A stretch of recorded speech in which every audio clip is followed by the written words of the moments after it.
Okay, so let's talk about something I think a lot of us struggle with. You know you need to practice English on your own, right? You've heard it a million times. Maybe you've even tried a few times. But there's often this gap between knowing you should practice alone and actually doing it consistently, effectively. Yeah, that feeling of just stalling out. Exactly.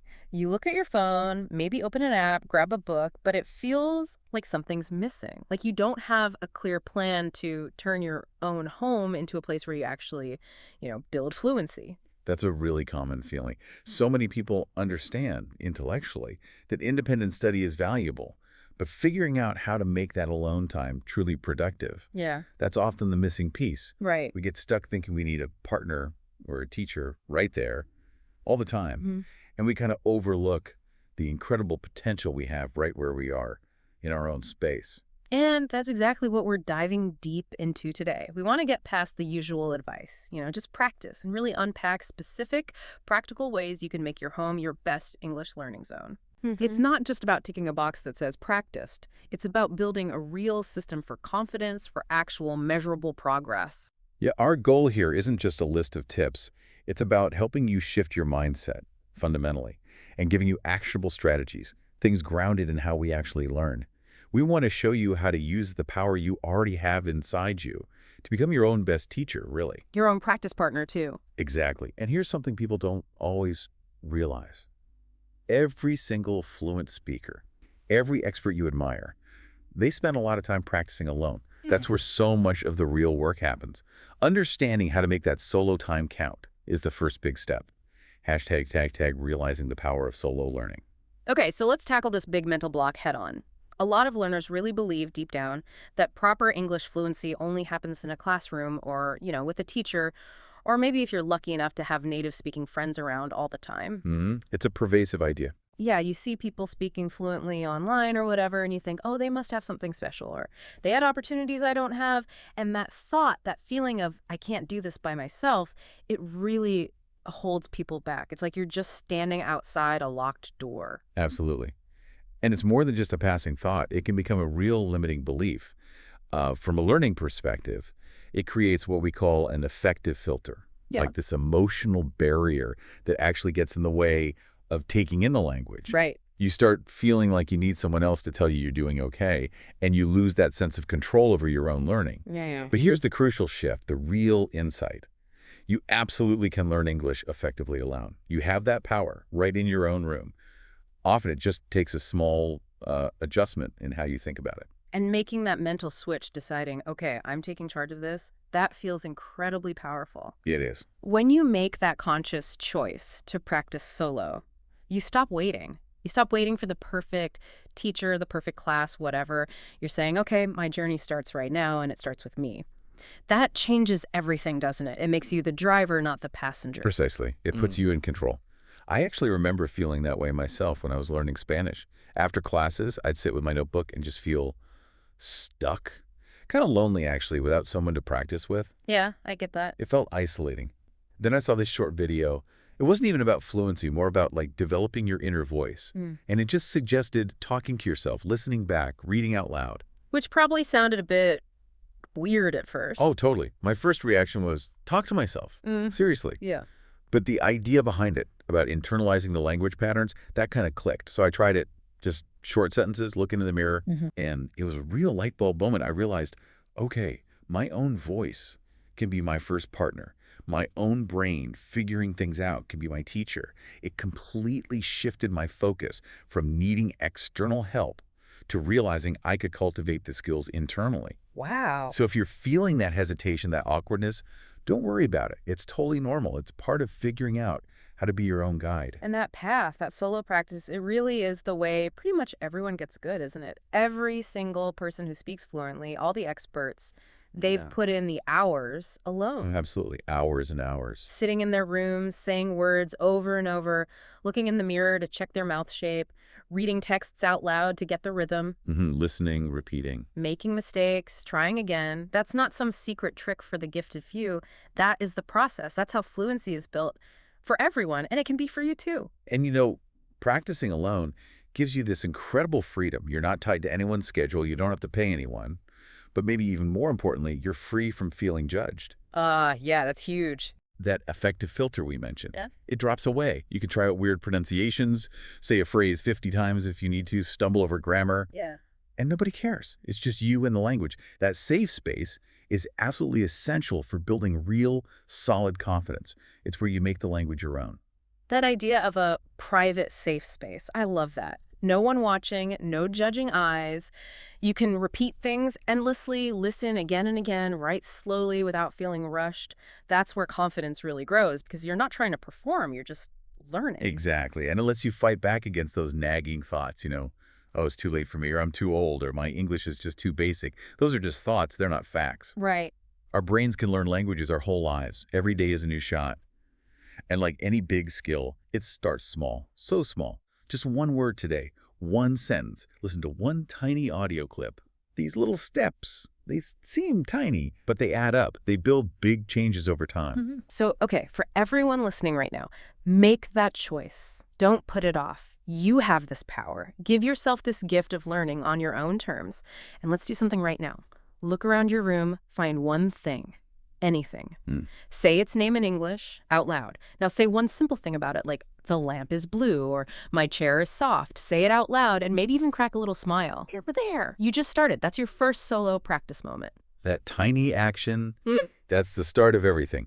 And as we go through this deep dive, we're going to walk you through setting up your English island at home, getting good at self-talk, really nailing listening and shadowing, making your voice strong with reading aloud and recording, and wrapping it all up in a daily routine that sticks. Okay. Each piece builds on the last, boosting your confidence, making you stronger. You're not wandering anymore. You've got a map now. Hashtag architect your English island at home. All right, let's get practical. We've talked about tapping into that inner power, and now we need to create a physical space that supports it. Your room, your home office, wherever. It's not just where you live. It can become your personal English world. And the great thing is you don't need a fancy classroom setup or expensive gadgets. It's about intentionally carving out a small, dedicated spot just for English. And creating this English island, as we're calling it, has real psychological benefits. It's about environmental cues. When you surround yourself, even in a small way, with English things, your brain gets these constant little reminders. Oh. It signals, okay, this space means English. It helps shift your mindset automatically. So find a corner, maybe a specific desk, a comfy chair, even just a particular rug on the floor. That's your zone. And when you're in that zone, the expectation is English. Exactly. When you step onto your island, you're there to read English, write English, speak English. It creates this mental boundary. In this spot, I'm an active English learner. And when you leave it, you feel like, okay, I did my practice. It's the first physical step in building your own little English world at home. Okay, so let's break down how to actually build this island. First up, maybe the simplest thing, sticky notes. Yes, but let's level up from just labeling. Think context and active recall. So grab some sticky notes, maybe different colors, and write short phrases or even simple sentences related to the objects. Oh, like not just mirror, but... Right, maybe look in the mirror or check my reflection on the door, maybe open the door slowly or remember to lock the door. Then every time you see it or use the object, say the phrase out loud. Oh, I see. It turns just looking around into active practice. You're linking the language to the action, the object, without it feeling like heavy studying. That makes so much sense. Okay, what about a speaking partner? We're alone, right? Your mirror. That mirror in your English space. It's your first best speaking partner. It gives you immediate visual feedback. How so? Well, when you talk to yourself in the mirror, you see your mouth moving, you see your expression, you hear your voice, yes, but you also see yourself producing the language. This helps build confidence because it's totally safe, no judgment. Right. You can try saying a word, see how your lips look, try it again. You can practice pronunciation, experiment, fix things on the spot. It's brilliant for working on the physical side of speaking. I can totally see how that visual feedback would make you more comfortable hearing yourself speak. Okay, what about writing? The English diary. Absolutely essential. Yeah. Think of this notebook as your personal language playground. It's not about writing perfect essays. It's about producing language. Actively. Okay. Write simple things. What you see outside, how you're feeling, what you did today, what you plan to do tomorrow. Short sentences are fine. Mistakes are fine. The goal is just to get your thoughts out in English. When you write your own ideas, your own experiences, the language becomes personal. It sticks better than just memorizing stuff. It makes English yours. So we've got visual cues, a speaking partner mirror, a writing space. What about actual English materials in this island? Yeah, bring some in. Keep a few easy English books nearby. Maybe simple readers, picture books, magazines on topics you like, even comics. The key is easy access and real interest. Okay. Just having them there, picking one up, reading a few lines aloud while you're in your space. It reinforces that connection. This is where I use English. This is where I grow. Maybe even print out a cool English infographic or short article you like and pin it up. Priming the environment, essentially. Now, technology, our phones, computers, they can be huge distractions. How do we use them smartly in our English island? That's the crucial question. It's all about purposeful use versus just scrolling. So in your English space, your phone or computer is a tool. Use it to play specific English audios you've chosen. Watch simple English videos, maybe tutorials or short talks. And here's a key thing. Repeat what you hear. And even better, record yourself speaking. Then compare it to the original. Okay. That turns your device from a time waster into an active training tool. You're using it for input and output. And the overall vibe of the space, does that matter? Like, should it be tidy? Definitely. Think about the physical environment. Make sure your English space is bright, maybe has some fresh air, and is reasonably clean and organized. A calm, pleasant space helps you focus. Less clutter, less mental noise. Right. Even if it's just a tiny corner where you're sitting on the floor, the intention you bring to keeping it special makes a difference. And mentally, when you enter that space, make a conscious effort, okay? Leaving fear outside, leaving doubt outside. I like that. Tell yourself, in here, mistakes are okay. In here, practice is power. You're not performing for anyone. You just need to show up for yourself. What about those daily affirmations you mentioned? Saying things like, I am growing. Yes, they work. Think of it like positive self-talk. It actually helps rewire your brain a bit, boosting your belief in yourself. So every time you use your space, maybe silently or out loud, remind yourself, I'm serious about this. I am getting better. I am learning. And when you sit down, maybe say, okay, this is my English time. I'm improving right now. I can do this.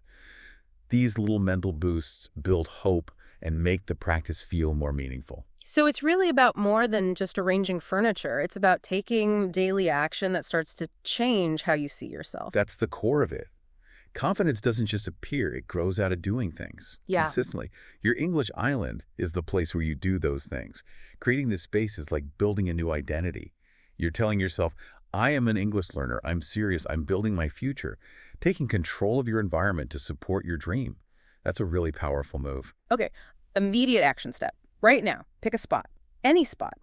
Put one English word or phrase on a sticky note there. Add a notebook. Just those two things. Then sit there for 5 minutes, just 5, and say one sentence in English out loud. That's it. That's the first walk. You started building your English home. That simple act makes it real. It's the true beginning. You're doing it. Okay, so we've designed our English island. It's ready. Now we need to bring it to life with sound, specifically our sound. A lot of learners get stuck here, right? Waiting. The waiting game. Waiting for a practice partner, waiting for the perfect teacher, waiting for a conversation group. And while you're waiting, silence. And maybe a bit of fear creeps in. That waiting is often the biggest roadblock. But here's the breakthrough. You don't have to wait. You can start speaking English this very second with the person who's always available and completely understands you, yourself. Right. Your own voice can be your teacher. Your own mind can be your practice partner. Now, I know some people listening might think, talking to myself, isn't that weird? Is it actually a normal or helpful way to learn? It's not just normal. It's incredibly powerful. Think about how babies learn language. They babble, they copy sounds, they talk to their toys, basically talking to themselves, experimenting. That's true. As adults learning a new language, doing that out loud, what we call private speech or inner speech rehearsal, is super beneficial. Why? Because it completely removes the fear of being judged. Ah, okay. The affective filter again. Exactly. It drops to 0. You can try things out, make mistakes, sound silly, correct yourself, all in total safety. It helps you get comfortable with the sound of your own voice speaking English, making you feel more natural, more you. That freedom from judgment sounds amazing. So how do we start doing this daily without it feeling overwhelming? Start super small. Yeah. Weave tiny English sentences into your everyday actions. Like when you wake up, actually say, good morning, I feel okay today. Or time to get up. Brushing your teeth. I am brushing my teeth now. Well, Making coffee. I am pouring the water. Just describe what you're doing, seeing, feeling. yep. Simple stuff. Okay. These little sentences do a lot. They train your brain to think in English, get your mouth used to making the sounds, and make your heart feel safer using the language. Anchoring it to real life makes sense. And the mirror we put in our English space, how does that help with self-talk? The mirror is brilliant for practicing conversation flow, even by yourself. Look at yourself, maybe give a nod, ask a question. So what's the plan for today? Then answer it. Well, I need to finish that report, and I want to practice English for 15 minutes. Huh. Practice saying hello, asking how are you, Yeah. saying goodbye. It sounds simple, but it trained your brain to respond faster, like in a real chat. It builds up your courage for when you do talk to others. It's like a rehearsal. And what about mistakes? People worry so much about messing up. Let's totally reframe mistakes. They're not failures, they're data. They show you what you're working on, what part of your interlanguage your developing English system needs adjusting. Okay. When you're talking to yourself, you have total freedom to make those data points. Pause. Think, was that right? Try it again. No pressure, no embarrassment. This try it, fix it process is how you really learn grammar and pronunciation deeply without fear shutting you down. Can we connect this self-talk with the English diary we started? Oh, definitely. It's a great combo. Yeah. Write a question in your diary, like, how do I feel right now? Then answer it out loud. Or write, what am I grateful for today? And speak your answer. Blending the skills. Exactly. Writing it down first can help structure your thoughts. Then speaking it activates your voice. You're hitting the language from different angles, making it stick better. So it moves beyond just single sentences towards actually telling stories. Yes. That's a great next step. Narrate little bits of your day. I woke up late today, skipped breakfast, I watched a cool video, now I'm practicing English. When you tell your story using your experiences, English stops feeling like a school subject. It becomes real, personal. It becomes your voice expressing your life. That connection is key. But how do we know if we're actually getting better? Self-talk feels so internal. Technology to the rescue. Use your phone's voice recorder. Just record yourself for, say, 1 minute a day. Talk about anything, what you're doing, how you feel. Yeah. Then, and this is crucial, play it back. Now, listening to your own voice can feel weird at first. Push through that. Right. Keep doing it. Over days and weeks, you will hear the difference. Your words will get clearer. Your sentences might get longer. You'll sound more confident. It's like looking in a mirror for your voice. It shows you the truth, and that helps you improve. You mentioned shadowing yourself earlier, too. How does that fit in here? Right. There's a slightly more advanced step. After you've maybe shadowed a short audio clip, we'll talk more about shadowing later, try to explain the same information in your own words, still talking to yourself. Ah, okay. Not just mimicking. Exactly. You're processing the information and then producing your own version. It trains your thinking and organizing skills in English, not just your mouth. And the ultimate goal of all this, your brain starts working in English more naturally. How would you know that's happening? You'll catch yourself thinking in English, planning your day, figuring something out. The thoughts just pop up in English sometimes, even when you're not practicing. That's a huge sign of progress. Your inner voice is changing. That's amazing. Okay, so it might feel a bit strange at first, but everyone starts somewhere. Everyone. Yeah. Every fluent speaker once mumbled their first awkward sentences alone. So be patient. Okay, immediate action. Look at the closest thing to you right now. Say its name in English. Describe its color out loud. Describe its size, maybe how it feels. And smile. Yeah. You just did it again. This is your new habit. Self-talk is really the heart of solo practice. It's the quickest way to build fluency, the key to unlocking that door. Imagine speaking in public feeling just as comfortable as you do talking to yourself right now. That's the goal. Keep talking to yourself like you're chatting with a good friend. You're doing something really smart, really powerful. You're building a new voice and maybe even a new part of you. All right, we've got our English island set up, and we're starting to talk to ourselves, getting comfortable with our own voice. Now let's tune into the actual sound of English. The rhythm, the melody. This is where listening really takes center stage. You said earlier it's the heart of language. Why is listening so fundamental? Because listening is how we absorb the essence of the language. It's pure input.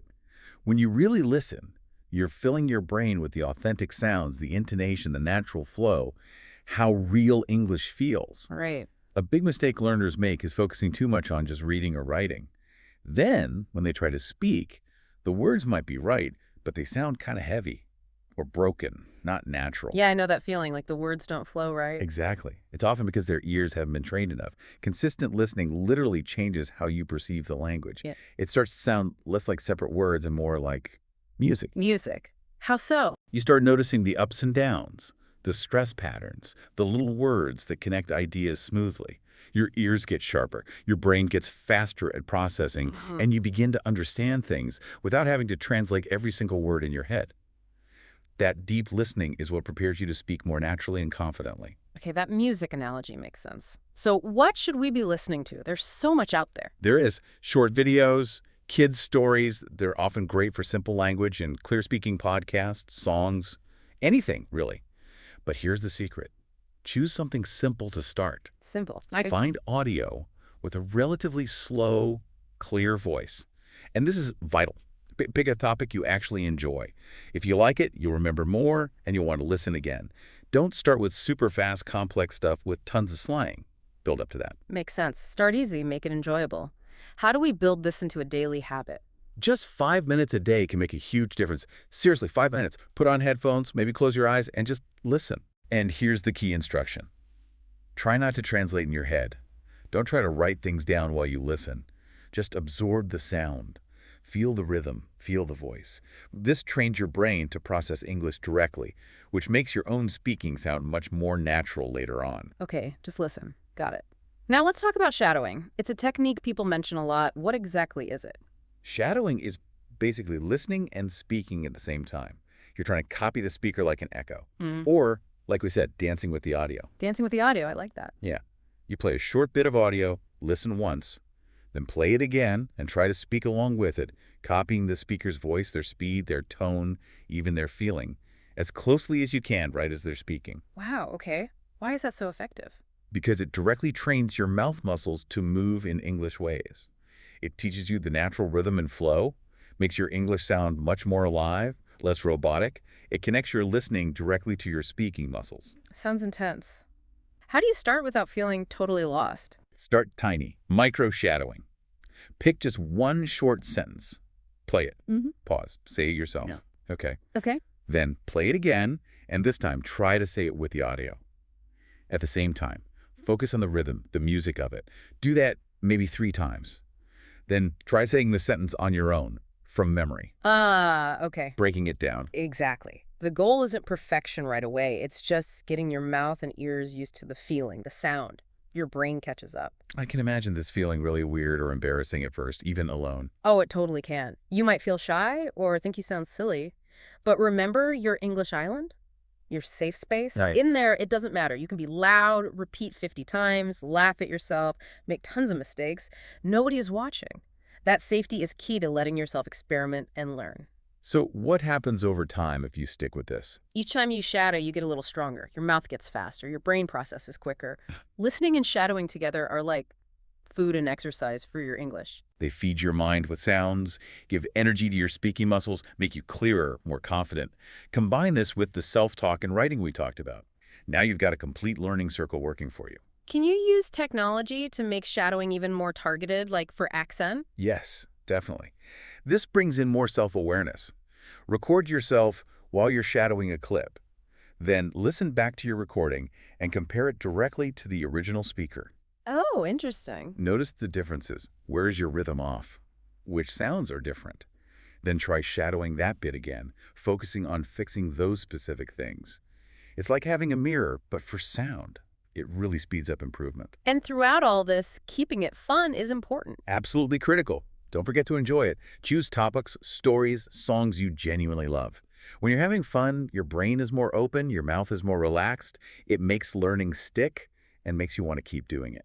Okay, immediate action time. Find a short, simple English audio clip. Anything. Play it once. Just listen carefully. Close your eyes, feel the sound, then play it again and try to speak along with it. Don't worry about being perfect. Just focus on moving your mouth with the rhythm. That's your first taste of speaking with flow. Even just 5 minutes of this daily. It'll boost your listening, smooth out your speaking, and build confidence. You'll start recognizing sounds faster in real conversations, which helps break that fear, stops you from freezing up. And be patient with yourself, please. You might not understand much at first. You might stumble a lot. That's okay. Right. Just keep going. Each little try builds the next one. Each practice plants a seed. Listening and shadowing. They're the bridge. Connecting your ears to your mouth, your mind to your voice, your dream to reality. You're actively training your brain in a really smart way. Okay, so we've built our space, we're talking to ourselves, we're tuning into the sounds with listening and shadowing. Now, let's get our voices really working, really active, using reading aloud and recording. How does reading aloud specifically help us? Think of reading aloud as serious exercise for your voice box, your tongue, your lips. It strengthens all those speech muscles, makes your brain connect words to sounds faster, and just makes English feel more real, more physical. How is it different from just reading silently? Silent reading is mostly eyes and brain. Reading aloud brings everything online.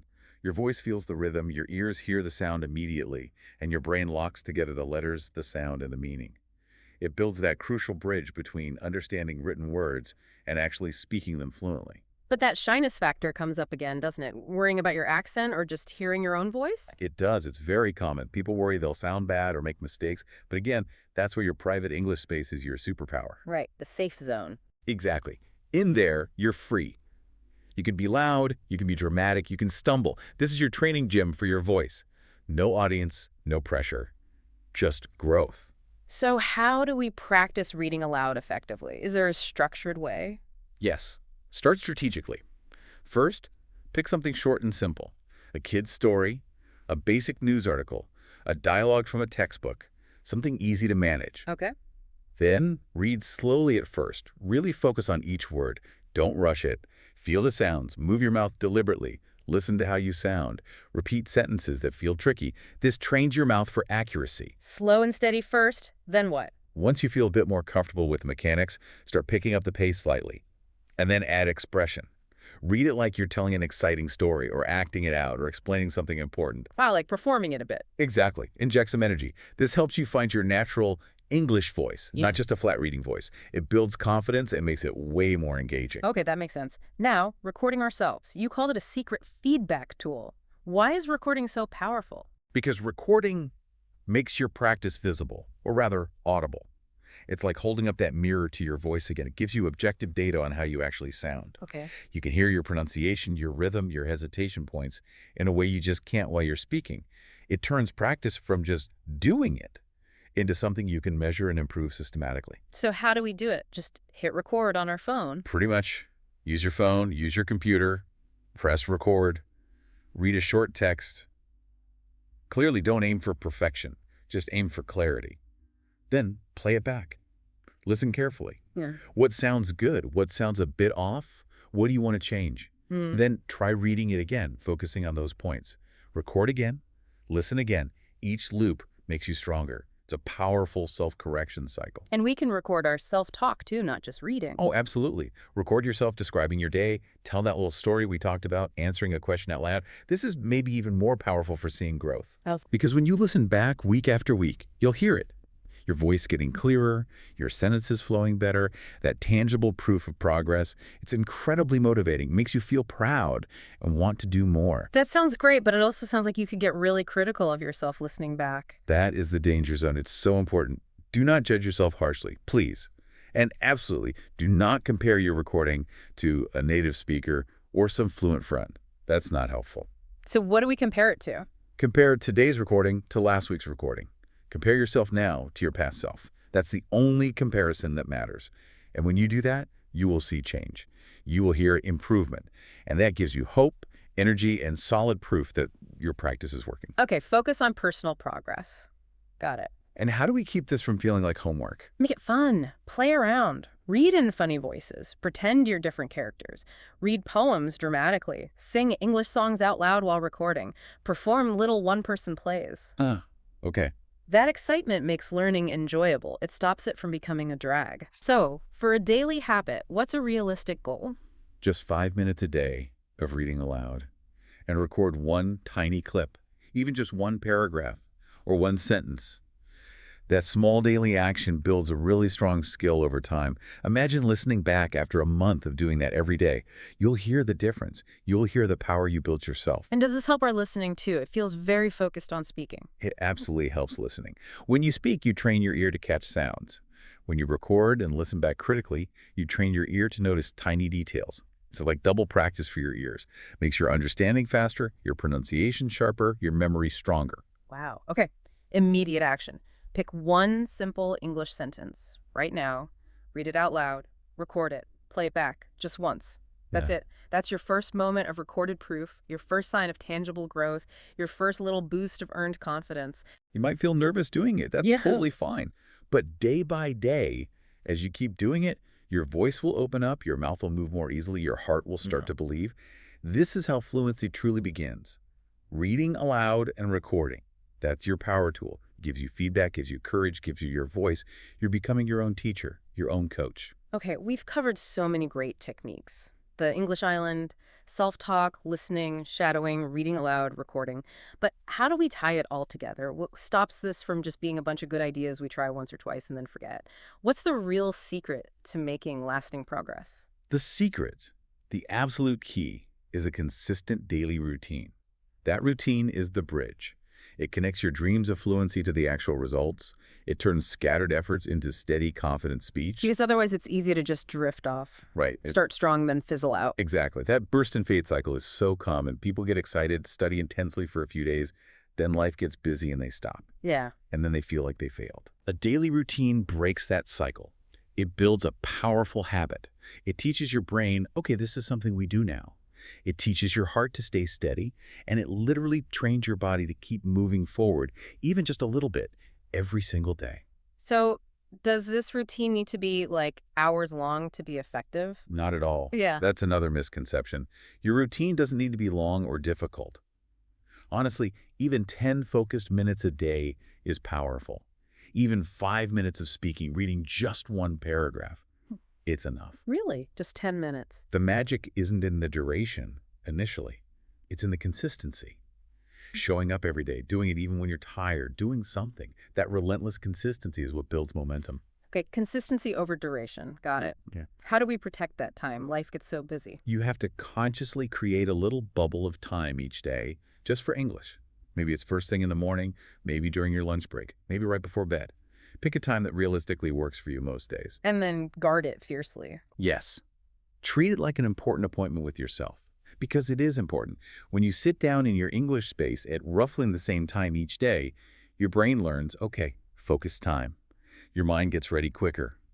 And English starts to feel like a natural part of your day, not some extra chore you have to squeeze in. And inside that time bubble, should we try to do a bit of everything we've talked about? Ideally, yes. Balance is good. Divide your time into small chunks. A few minutes listening, a few minutes speaking, maybe a few minutes writing or reading. Okay. So maybe in your 15 minutes, you do 5 minutes of self-talk, 5 minutes of shadowing a short clip, and 5 minutes of reading something aloud. That mix keeps things fresh, works different skills, and stops you getting bored of doing just one thing. That sounds manageable. Where should someone start if they're just setting this up? Start with the activity you enjoy the most or the one that feels easiest for you right now. Ah, okay. Lead with the fun stuff. Exactly. If you like listening to podcasts, start your routine with that.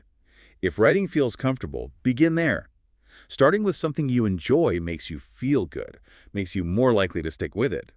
Then, slowly, add in the other pieces as you build the habit. What about making it visible? Does writing the routine down help? Hugely. Write your simple routine down on a piece of paper. Stick it on your wall in your English space. Get a calendar, or just use that paper and literally check off each day you do it. Like giving yourself a gold star. Pretty much. Those little check marks feel good. They create small wins, build pride, and tell your brain, hey, we're serious about this. It motivates you for the next day. But what about those days when you're just exhausted or something unexpected comes up? Is it okay to skip? Life happens. Be kind to yourself. Flexibility is important. Don't beat yourself up if you miss a day or can't do the full routine. Okay. But here's the key. On those tough days, try to do a tiny version. Just 2 minutes of speaking. Listen to just one short audio clip. Write just one sentence. The goal is to keep the habit alive. Ah, the minimal viable practice. Exactly. Even that tiny action reminds your brain that English matters. It keeps the pathway open, so it's easier to get back to the full routine tomorrow. Don't let one missed day Break the chain completely. That's really practical advice. Are there other things we can do to make the routine stick? Yeah, add little rituals. Maybe start your English time with a deep breath, or say a quick affirmation like, I can do this, or I'm learning every day. These little things calm your mind, signal that it's safe learning time, Mm-hmm. and keep adding variety within the routine structure. Don't read the same type of text every day. Listen to different kinds of audio. Journal about different things. Shadow different videos. Keep it fresh so your brain stays interested. Learning shouldn't feel like a prison. It's your path to freedom. And keeping that future vision in mind helps too, right? Oh, absolutely. Take a moment sometimes and really picture yourself a year from now. Speaking easily, understanding movies, traveling confidently. Realize that that future you starts today. With this small, consistent daily routine, each session is a step closer. What about telling people? Can getting support help? It can. If you live with others, let them know about your dedicated English time. Ask for their understanding, maybe ask for quiet during that period. Having that support can make it easier to stick to your plan. And that big trap, comparing ourselves to others. Avoid it like the plague. Yeah. Seriously, don't compare your routine to someone else's marathon study sessions. Don't compare your speaking level to your friend who lived abroad. This is your journey. Right. The only person you should compare yourself to is you yesterday. Did you practice today? Then you're better than you were yesterday. That's the only comparison that matters. Okay, immediate action. Grab your notebook again. Right now. Decide on your routine. What time? What small actions will you do? Write it down. Keep it super simple to start. Start today. Just writing it makes it real. Doing it makes it your life. And when you do that, English stops being just a subject. It becomes a habit, like brushing your teeth. That's the secret weapon of every good learner, every confident speaker. Your daily routine is your power. It's your proof. It's your bridge to the life you want. You're not just hoping anymore. You're actively building it. Hashtag leveraging technology and free resources. Okay, we've built a really solid foundation now. The space, the self-talk, the listening, the speaking practice, all held together by that crucial daily routine. Now, how do we amplify all this? How do we make it even more effective, maybe without spending a lot of money? This is where technology and all those free online resources come in, right? Absolutely. Your phone, your computer, they're not just for scrolling social media. They are incredibly powerful tools for fluency. Think of them as your portable teacher, your virtual classroom, your endless library, your practice partner. Wow, okay. When you use them intentionally, they can bring a constant flow of English right into your room whenever you want. Because a lot of people think, oh, to get really good at English, I need expensive courses or a private tutor. That's a really common belief. But honestly, it's mostly a myth these days. The internet is overflowing with amazing free resources.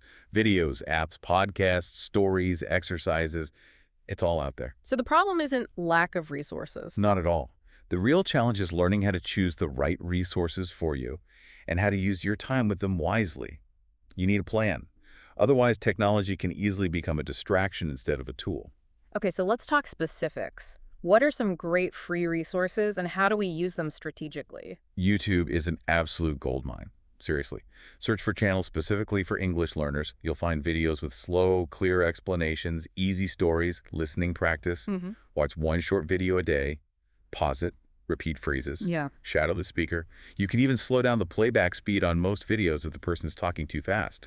It's free, accessible, and gives you both sound and visuals. Great tip about slowing it down. What about apps for vocabulary? There are tons of free vocabulary apps. Look for ones that use pictures, maybe simple quizzes, and spaced repetition. That's a smart technique where the app shows you a word again just before you forget it. Ah, yeah, I've heard of that. Pick one or two apps you like the look of, and just use them for 5 or 10 minutes a day. Don't download 20. Just stick with 1 or 2 consistently. That's much more effective. And podcasts. They're everywhere now. Podcasts are fantastic for hearing real, natural conversation in different accents. Listen while you're walking, cleaning, cooking. Find podcasts for English learners or just podcasts on topics you love. Okay. Try to catch new words and definitely try shadowing short sentences you hear. It trains your ear and your mouth at the same time. What about when you just hit a word you don't know? Online dictionaries are your best friend. Keep one bookmarked. Look up the word sure, but don't stop there. Most online dictionaries let you listen to the pronunciation. Click that button. Ah, good point. Listen to it. Try saying it yourself. Then write the word down in your English diary, maybe with an example sentence or a related word, a collocation. That really helps lock it in. And what if you're feeling a bit lonely practicing all by yourself? Check out online communities for English learners. There are forums, Facebook groups, maybe Discord servers, places where you can ask questions, share tips, read what others are doing. You can just read and learn, or you can try writing short messages. Sometimes you can even find people to do a quick practice chat with. It helps you feel connected and less alone on the journey. Technology also seems to offer tools for really fine-tuning things, like a personal lab. Totally. Think about your phone's basic voice recorder. We talked about how powerful that is. There are also free pronunciation apps that might even give you feedback on your sounds. Video players often have subtitle options you can toggle on or off. Text-to-speech tools can read text aloud for you. All these things let you experiment and get really specific feedback. But the big danger is just getting lost online, right? Falling down rabbit holes. Huge danger. That's why the plan is essential. Before you pick up your device for English practice, decide exactly what you're going to do and for how long.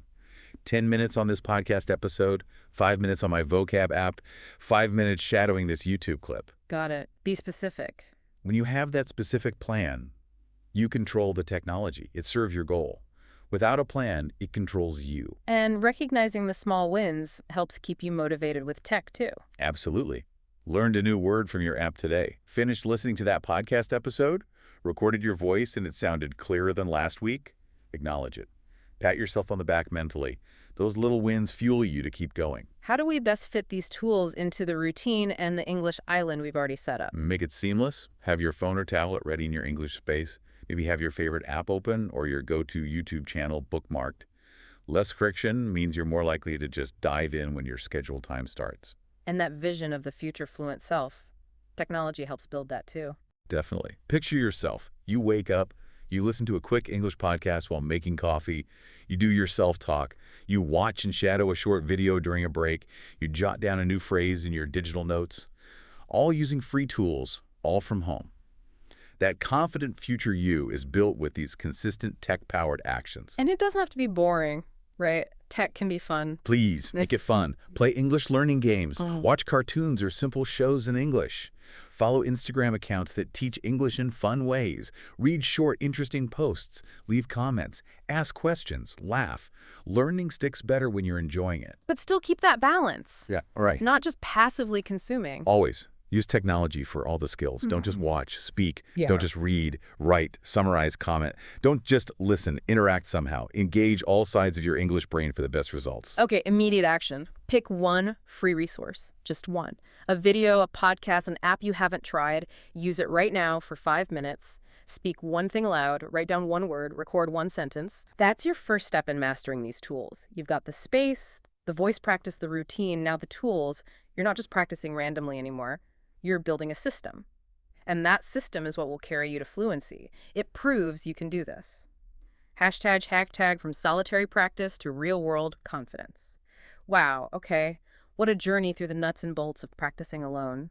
We started by realizing we can do this ourselves, then built our English island, made friends with our own voice through self-talk, got into the rhythm with listening and shadowing, activated our speaking with reading and recording, locked it all down with a daily routine, and boosted it with technology. It's a complete toolkit. It really is.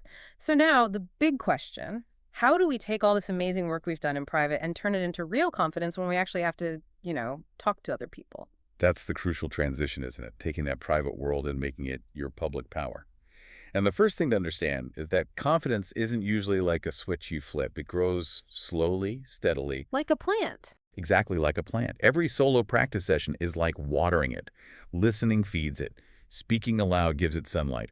You might not see huge changes day to day, but one day you'll look back or you'll be in a situation and you'll feel its strength. You'll hear it in your own voice.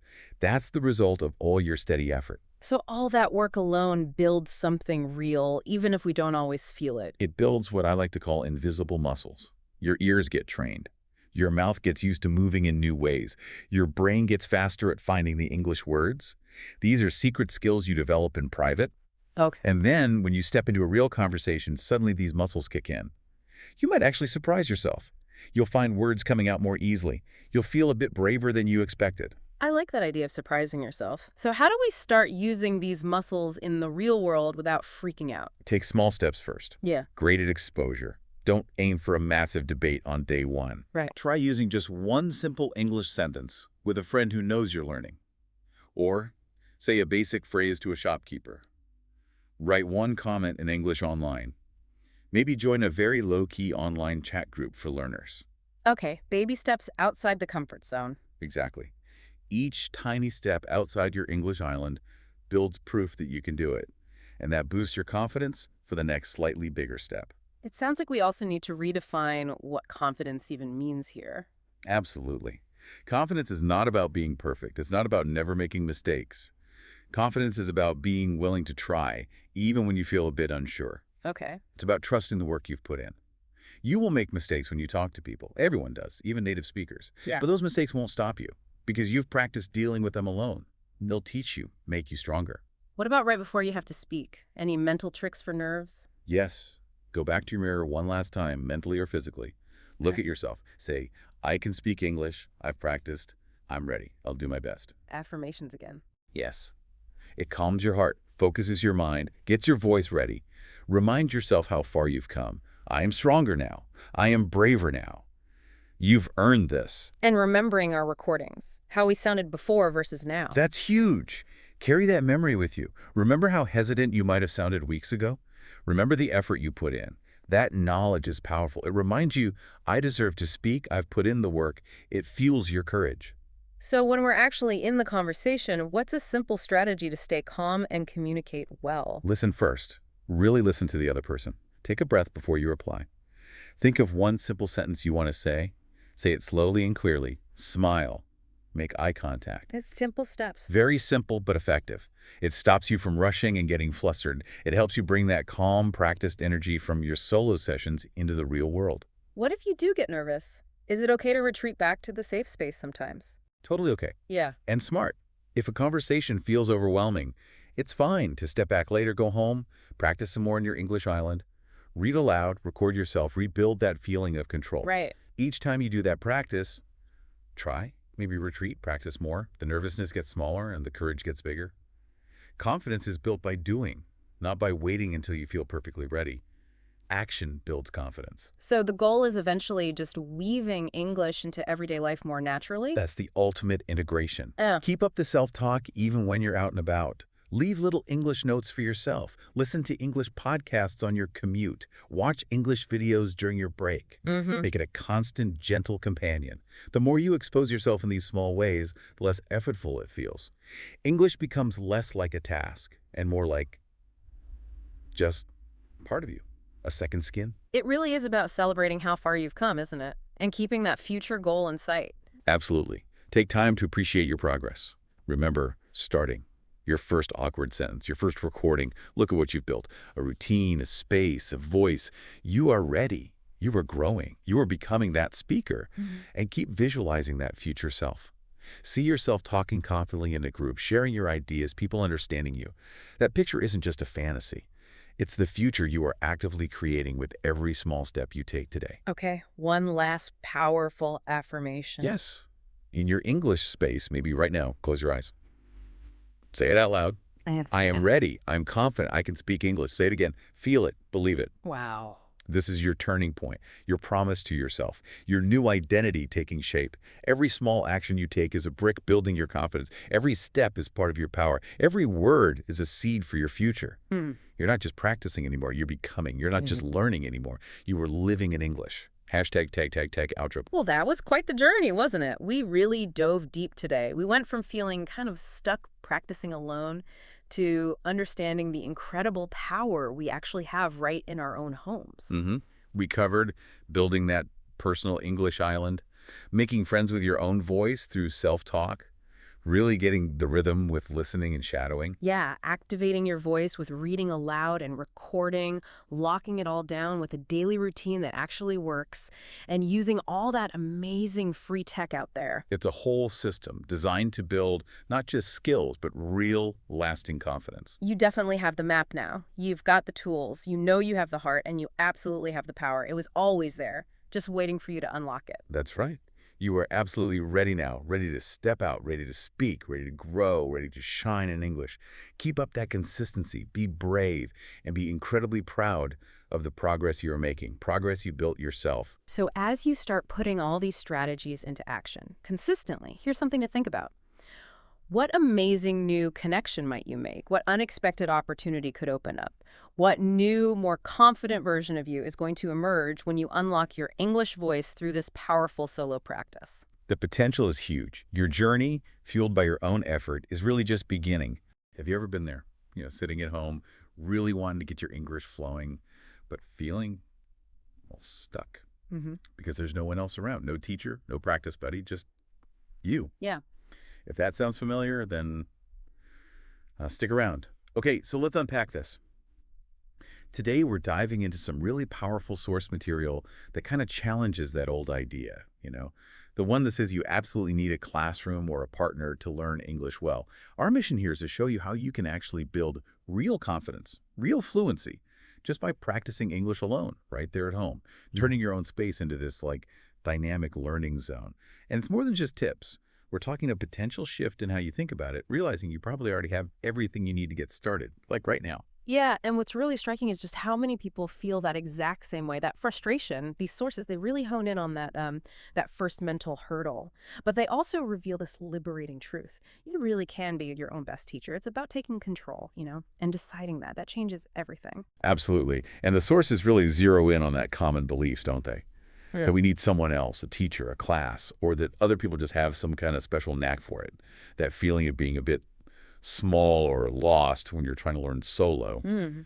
But then the material just comes right out and says it. You can learn English alone. You can do it from your room. You already have the power. It's just about a small shift in your thinking. It's a really powerful reframe, not just wishful thinking. Right. And there's this anecdote that pops up again and again in the readings, this initial fear, right? Mm. Starting without a partner.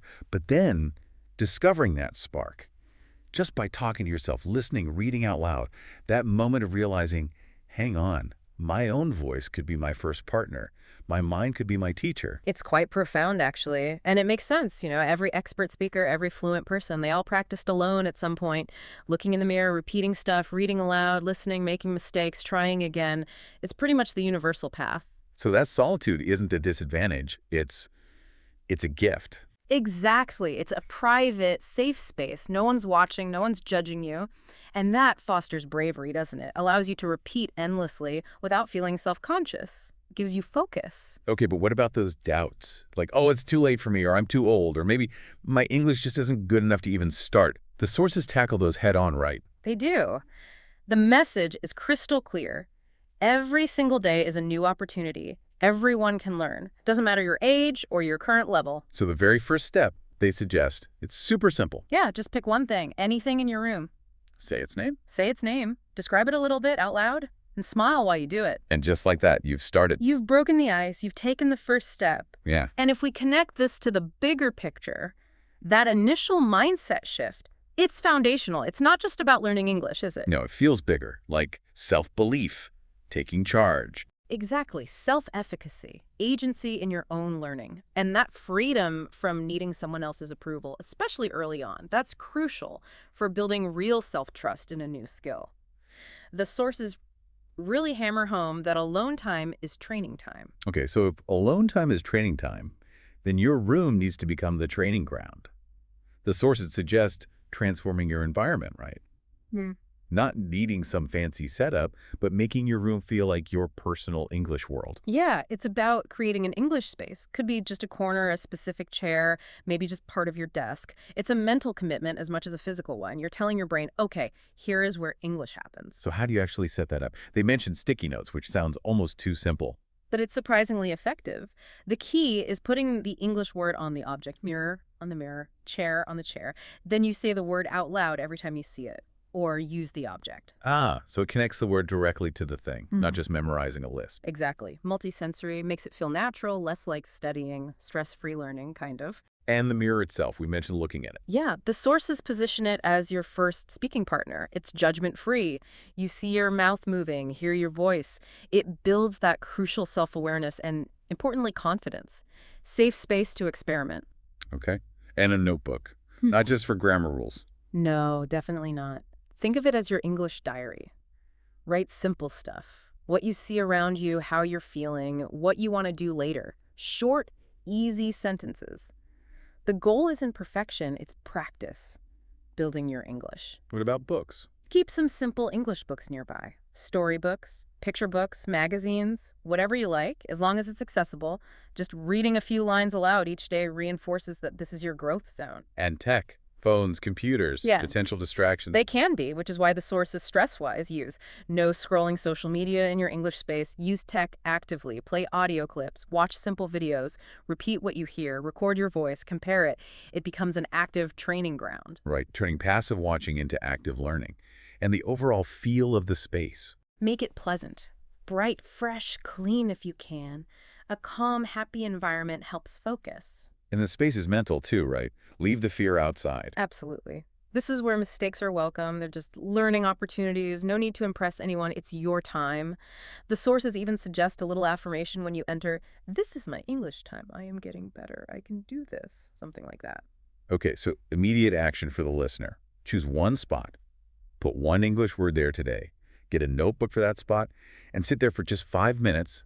Speak one sentence out loud. That's the first brick. That's the first brick you're building. And this whole idea of shaping your environment, it raises a really interesting point, doesn't it? How does setting up a physical space actually influence how we learn? Yeah, what's the connection there? Well, the sources suggest this space becomes more than just furniture. It's a living lesson, a mental space. It acts as a powerful cue, a trigger for your brain. It signals, okay, time to switch into English mode. It reinforces your identity as someone who is actively learning English. It's about habit formation through environmental design. Pretty clever, actually. So you've got the space set up, now what? The sources say the next big step is talking, but not necessarily waiting for someone else. Right. Waiting often just means staying silent, staying a bit scared, maybe. The sources are pretty direct. You do not need to wait. You can start speaking English right now with yourself. Talking to yourself. Okay, some people might find that a bit strange. Why does it work so well? Think about how babies learn language. They babble, they play with sounds, they copy, they talk to themselves constantly. It completely removes the fear of judgment. It lets you hear your own voice, maybe even start to like it, and makes English feel more natural, more yours. Okay, so what kind of self-talk exercises do they recommend? Start simple. Daily descriptions. Wake up, say out loud, "Good morning, I feel okay today." Describe brushing your teeth, making coffee, simple stuff. You're training your brain to think in English, training your mouth to make the shapes, and calming your nerves around speaking. Now, the mirror comes back into play here. Yes, mirror dialogues. Use the mirror like a friend. Ask yourself a question, then answer it. Practice little back and forth exchanges. This really helps prepare you for the speed of real conversations, and it builds that bravery muscle. And the inevitable mistakes. Embrace them. The sources say mistakes are your teachers. This is your free zone to mess up, stop, repeat, try again, no pressure at all. You mentioned using the diary, too. Yeah, you can combine writing and speaking. Write a question in your English diary, like, "What did I enjoy yesterday?" Then answer it out loud. "I enjoyed the walk in the park." Mixes it up a bit. Exactly. And storytelling. Tell yourself short stories about your day. "I woke up, I had breakfast, I went to work." Makes English personal and real. And recording your voice comes in here, too. Hugely important. Use your phone.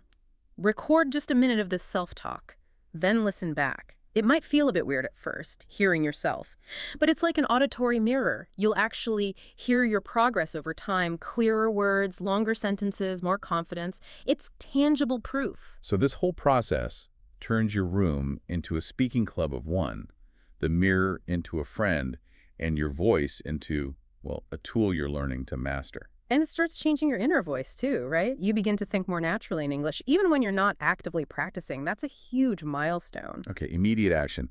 Look at something nearby right now. Say its name, describe its color, size, what it feels like, out loud, and smile when you do it. Yeah, that little action makes a difference. What's really fascinating here is just how, well, fundamental this self-talk practice is. It's not just about practicing words. It's deeper than that. Yeah. The sources show it's a key way to actually internalize the language structure, to shift your default thinking patterns, that move from constantly translating in your head to just thinking in English. Self-talk is a direct pathway to that. It's a critical cognitive mechanism. Okay, so we're using our space. What about input?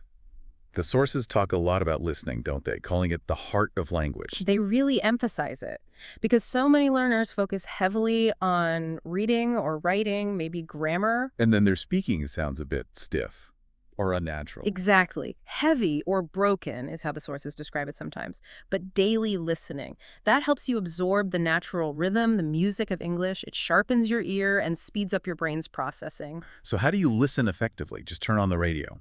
Not necessarily. Be strategic. Choose wisely. Short videos, maybe children's stories because they're often clearer, podcast designed for learners, songs you like. The key things are, keep it simple at first. Find voices that are reasonably clear, maybe a bit slower, and pick topics you actually find interesting. Enjoyment helps you remember. Absolutely. It opens up your brain. Make it a daily habit, even just 5 minutes. Headphones on, maybe close your eyes, and just feel the language. Don't obsess over understanding every single word. Resist translating. Just immerse. To let it wash over you initially. Kind of. You're training your brain to recognize the patterns and sounds directly in English. Okay, and then there's this technique called shadowing. Now, it's intriguing. It's super effective. The sources describe it like dancing with the audio. You listen and speak almost at the same time. How does that work in practice? Start small. Pick a short audio clip, listen once just to get the gist. Then play it again and try to speak along with the speaker, copying their speed, their rhythm, their intonation, their feeling simultaneously. Wow, okay. That sounds challenging. It can be at first. Do it maybe 3 times.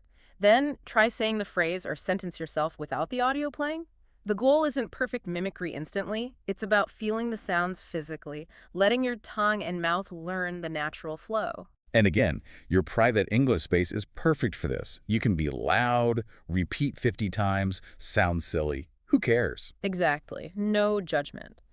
The benefits are huge, though. Shadowing trains your mouth muscles, teaches you that natural rhythm, makes your English sound much more alive. Combine it with the self-talk and writing, and you've got this really well-rounded practice loop. Should you record yourself shadowing too? Definitely recommended. Record yourself doing it, then listen back and compare your version to the original speaker. It's that auditory mirror again, showing what you're nailing and what needs work. And the key is still enjoyment. Find audio you like. Crucial. Choose stuff that touches your heart or makes you happy, as the sources say. Joy relaxes you, makes you want to keep doing it. Okay, immediate action. Find a simple English audio clip online. Listen once, then play again, and just try speaking along with it, focusing on the flow. Give it a go. It Yeah. feels weird at first, but it works. And connecting this back, listening and shadowing together, they really form the bridge between understanding the language, the input, and actually producing it, the output.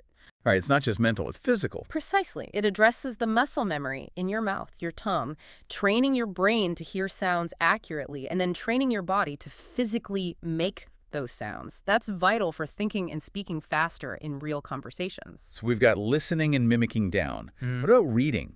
The sources talk about reading aloud specifically. Why is that different from silent reading? Big difference. Silent reading mainly uses your eyes and brain for comprehension. Reading aloud is like, as the sources put it, exercise for your voice. It strengthens your mouth muscles, makes your brain quicker at connecting letters to sounds, and builds that bridge between reading skill and speaking skill. But lots of people feel shy about their voice, right? Or their accent. Totally common fear. But again, that's the power of your private English space. Here, you can be free, be loud, be strong, experiment. No one's listening critically. Okay, so how should you practice reading aloud effectively? Start slow and focused. Pick something short and simple kid's story, easy article. Read deliberately, paying attention to each word, feeling the sound, letting your mouth really form the shapes. Repeat sentences if you need to. This trains the physical mechanics of pronunciation. And then speed up. Yeah, once you're comfortable, increase the speed a bit. And really try to read with feeling. Imagine you're telling a story, performing, reading to someone, inject some energy. This helps you find your own English voice. And recording comes back again here, doesn't it? As a mirror for your voice. Yes, it's presented as a really key tool. Recording makes your practice tangible. It gives you actual evidence of how you sound, where you're improving, and what needs tweaking. So how do you use recording effectively for this? Keep it simple. Phone or computer. Read a short passage clearly. Record it. Play it back immediately. Listen carefully. What sounds good? What sounds a bit off? Then try reading and recording it again. You can also record your self-talk, like describing your day. Listening back maybe once a week shows you that clear progress, voice clearer, sentences longer, confidence growing. What about comparing yourself to native speakers? The sources strongly advise against that, especially early on. Don't judge yourself too harshly, and definitely don't compare to others. The only useful comparison is you now versus you before. Look at your old recordings. That comparison provides real hope and energy because you see your own growth. And keep it fun. Please, play with voices, act out characters from the text, read poems, try singing English songs, anything to keep it engaging and stop it feeling like a chore. So the daily habit goal is maybe 5 minutes of reading aloud and one quick recording, even just a sentence. That consistency builds powerful skills over time, absolutely. Okay, immediate action. Pick one simple sentence right now. Read it out loud, record it on your phone, play it back. Just listen. That's your starting point for this. That first playback can be really insightful, and what's really powerful here is that synergy, between reading aloud and then immediately recording and listening back. It's like instant feedback. Exactly. It's a power tool, as the sources call it. It gives you immediate data on your pronunciation, your rhythm, which then feeds back into improving your listening skills, too. It's where you really become your own coach, developing that critical ear. Okay, so we've got all these great techniques. Mhm. The space, self-talk, listening, shadowing, reading aloud, recording. But how do you actually make sure you do them consistently? The million-dollar question. The sources are unanimous on this. The absolute secret key to real progress is building a daily routine. That routine is the bridge between just dreaming about fluency and actually achieving it. It's what takes you from knowing stuff to speaking confidently. Because the common problem is starting strong and then fizzling out, right? Yeah. Studying for hours one day, then nothing for the next few. Precisely. That breaks your momentum, makes you feel like you're failing. But a routine teaches your brain to just show up. It keeps your motivation steady, keeps the progress ticking along. Does it need to be a huge time commitment? Not at all. That's the liberating part. The sources emphasize even 10 minutes a day is enough. The magic isn't the duration, it's the consistency. Showing up every single day. How do you build that routine? Any tips? First, create an English time box. Pick a specific time that works for you, morning, lunch, evening, and guard it fiercely. Treat it like an important appointment with yourself. Non-negotiable time. Pretty much. Then, variety within that time box is key. Don't just do one thing. Mix it up. A few minutes listening, a few speaking, maybe a little writing or reading aloud, like 5 minutes self-talk, 5 minutes shadowing, 5 minutes reading. Keeps all skills active and stops you getting bored. Good point. Start with something you enjoy. Yeah, great tip from the sources. Start with the easiest or most fun activity for you. Build momentum right away. And make it visible. Write your little routine down, stick it on the wall, check it off each day. Those small check marks feel surprisingly good. Small wins. What about days when you're just exhausted or super busy? Be kind to yourself. Do a mini version. 2 minutes of speaking. Listen to one song, write one sentence. The goal is to keep the habit alive, even if it's tiny. Don't break the chain. Little rituals help too, like a deep breath before starting. Definitely. Or saying your affirmation. Okay, English time signals the shift. And keep rotating your materials, new stories, different podcasts, varied journal prompts to keep it fresh. It helps to visualize the goal too, doesn't it? Seeing yourself speaking fluently in the future. Absolutely. Picture yourself using English easily, traveling, watching movies without subtitles. That future starts with today's routine. Maybe tell family or friends about your protected English time so they support you. And that crucial point again, don't compare your routine to someone else's. No, this is your journey. Compare yourself today to yourself last week. That's the only comparison that matters. Okay, immediate action. Get that notebook. Write down a simple routine. What time, what activities. Start really small, but start today. That commitment is everything. And if you look at the bigger impact here, a routine does something fundamental. It changes English from being a subject you study. Into just a normal part of your day. Exactly. A habit, like brushing your teeth. It becomes the engine that drives all the other practices. That consistency, the sources say, that's the secret of all good learners. It's the power you can absolutely give yourself starting right now. Okay, routines are key. Let's talk tools. Technology, phones, computers. How do we use them smartly for this solo practice? Well, the sources see technology as a massive ally here. Your phone isn't just a phone, it's potentially a world of English right in your hand. It can be your teacher, your library, your practice partner. It's a key to fluency if used right, bringing English into your room constantly. And plus that myth that you need expensive courses, right? Totally. The internet is overflowing with amazing free resources. The skill isn't finding them, it's choosing carefully and using your time wisely. You need a plan. So what specific free tools do the sources highlight? YouTube is huge, obviously. Channels for beginners, teachers who speak slowly, easy stories, listening exercises.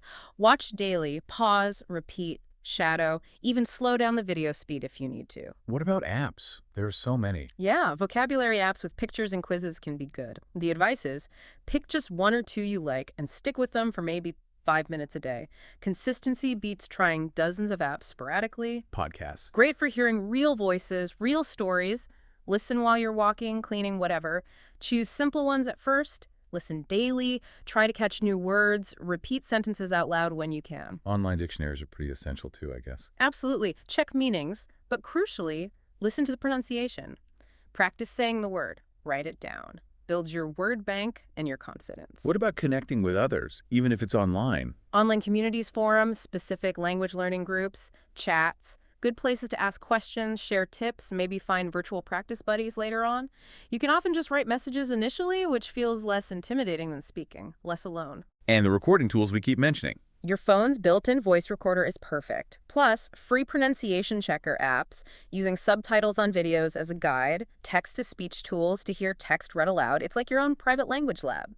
But the big warning is about getting lost online. Yes. Right? Wasting time. Huge danger. Technology is amazing, but it's also designed to distract. So make a small, specific plan before you go online. Okay, 10 minutes podcast, 5 minutes vocab app, 5 minutes shadowing this video. Make technology your servant, not your master. Got it. And celebrate the small tech wins, like understanding a podcast episode. Yeah. Acknowledge your progress. And integrate these tools into your routine and your designated English space. Keep that future vision. You confidently using these free tools every day. That future self is built with these small, planned actions today. And make it fun. Games, cartoons, definitely. Find enjoyable ways to interact. Learning doesn't have to be drudgery. But the crucial balance the sources stresses: don't just watch, speak. Don't just read, write. Don't just listen, shadow. Use technology to hit all the skills. That's how you build real fluency. Okay, immediate action. Pick one free resource, a short video, a podcast episode, a vocab app. Use it for just 5 minutes. Speak one thing out loud from it, write one word down, record one sentence maybe. Just one small, active step. And what's really empowering here, I think, is how technology levels the playing field. It democratizes learning. It makes it accessible to everyone. Pretty much. It gives you all the tools you need, often for free, and lets you turn passive watching or listening into really active, constructive practice. That emphasis on planned usage is key, makes them accelerators, not just distractions. Puts you in the driver's seat. Okay, so we've gone through building the space, talking to ourselves, listening, shadowing, reading, recording, setting routines, using tech. Wow. Now, how does all this private work translate into public confidence? That's the culmination, isn't it? The sources say all that dedicated practice in your private world is what builds your public power. Confidence isn't instant. It grows slowly, like a plant, they say. Each practice session waters it, feeds it, gives it light. Eventually, you feel its strength. You hear it in your voice. So the practice builds skills we might not even be aware of. Exactly. Secret skills or invisible muscles. Your ears get trained, your mouth moves more easily, your brain thinks faster in English. These things are built in private, but show up when you need them in public. You'll surprise yourself. How do you make that leap from practicing alone to speaking with others? Start small. Really small, low-stakes steps. Say one sentence to a friend or family member in English. Use one praise with a shopkeeper. Write one comment online in English. Maybe join a very casual online group. Each little step outside your comfort zone builds confidence and makes English feel more real, more functional. And confidence isn't about being perfect. Definitely not. The sources redefine it. It's about having the courage to act even when you're not sure, trusting the preparation you've done, knowing you've practiced. Mistakes will happen, but they become feedback, not roadblocks. Is there anything you can do right before you have to speak? Yeah, the sources suggest a little pre-conversation ritual. Go back to your mirror one last time. Look yourself in the eye. Say something like, "I can speak English. I am ready. I'll do my best." It calms the nerves, focuses the mind, and carry your progress in your head. Remember how you sounded weeks ago versus now, thanks to your recordings? That memory gives you strength. You've earned the right to speak. And during the actual conversation? Listen first. Take a breath. Think of one simple sentence you can say. Say it clearly, maybe a bit slowly is fine. And smile. That simple process connects your practice to the real moment. What if you get nervous and clam up? Retreat and rebuild. Go back to your safe English space later. Practice more. Read aloud. Record yourself again. The nervousness shrinks with more practice. The courage grows. Confidence is built through action and those small wins piling up. The ultimate goal is making English feel natural, like a second skin. Yeah, integrating it beyond just your practice time. Keep up the self-talk during the day.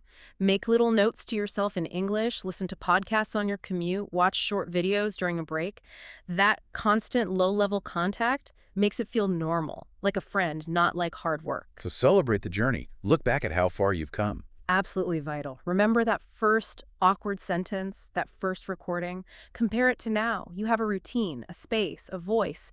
You are ready. You are growing. And keep visualizing that future self speaking confidently, sharing your ideas. That future starts with these small steps today. And this really brings up a fundamental question, doesn't it? What is confidence, really? What do the sources conclude? They suggest it's not about not being afraid. It's about having done the work, trusting your preparation, and taking action consistently despite any fear. It's that moment you stop just practicing and start truly being the English speaker you aim to become. So you listening now have the map. You've got the tools, hopefully the motivation, and definitely the power to practice English effectively, all by yourself at home. We've unpacked how to build your space, talk to yourself, immerse in listening and shadowing, use reading and recording, set up that vital routine, and leverage tech smartly. So what does this all really mean for you? Well, it means the time you spend alone isn't a disadvantage. It's actually your superpower. Every quiet moment you put into English is like laying another brick for that fluent future self. So the question is, what small, brave step will you take today to make English not just something you're learning, but a part of how you live? Because, as these sources remind us so clearly, you're not just practicing anymore, you're living it, and you're ready to shine.